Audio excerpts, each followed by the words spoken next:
yang ni untuk jual ke? Saya nak semua juga. Semua juga. Yang ni untuk jual ke? Kita beli semua. Jual tak ni? 1,500. Okey. Okay.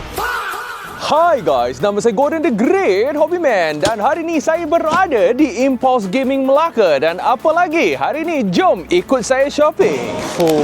Branch baru dekat Melaka ni nampak besar lah weh. Kalau tak percaya korang boleh tengok dari atas ni. Memang sangat besar weh, aku tak gurau weh. Lepas tu dia orang punya tingkat 2, memang sangat besar guys. Korang nak cari Gundam ke, diecast ke, Beyblade ke, semua ada kat sini. Kat sini pula area TCG, tapi kali ni aku tak ada bajet untuk TCG. Okey, hari ni punya shopping kan, saya bukan shopping untuk saya sendiri ya. Kali ni saya shopping untuk staff-staff yang dah bekerja dengan saya selama ni. Banyak staff-staff aku ni memang minat jenis yang box yang macam ni. Satu kotak 39. Saya nak semua. Stucky ni 49. Saya nak semua juga. Semua juga. Ya, semua ni. Okey, Blockis Galaxy version baru. Satu kotak 29 Ya, betul. Yang ni boleh timbang tak? Tak boleh bang. Kita mana timbang, kita beli semua. Okey, Beyblade UX15 130. Okey, beli. UX03 ada tak? RM29 je guys. Beli.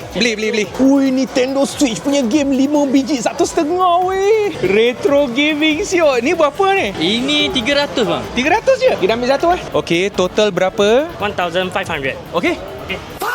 Dia orang ni siap ada satu launch untuk main Beyblade dekat sini ya. Alright, ini dia barang yang kita beri hari ni. Okey, bagi aku kali ni yang paling menarik adalah Stucky Box yang ni ya. Kita tengok dalam tu kita dapat apa dulu ya. Comel lah guys, dia punya design Kita dapat yang ni. Ni aku suka ni. Adikku hijau. Kita dapat yang warna putih. Kita dapat yang pegang ketam. Okey, seterusnya kita akan unbox yang Grand PP When Star Align ya. Kotak pertama, kita dapat yang warna ungu. Kita dapat yang warna putih, terlupa kat belakang ada keychain ya. Dapat yang pink color. Kita dapat yang macam ni. Kita dapat yang purple, warna kelabu. Brotherku hijau, yang color coklat. Kita dapat blue. Ini blue muda. Brotherku hijau lagi. Kita dapat yang ni. Untuk Beyblade kan, hari ni ramai yang rebut yang ni ya. Dalam box UX15 ni dia ada 3 Beyblade tau. Dalam ni semestinya kita ada Sharkskid, Tyrannosaurus, Hell's Brave. Jom buka yang UX3 ni. Yeah, Wizard Rock. Okay, next Blockis Galaxy version 11. Alright, kotak pertama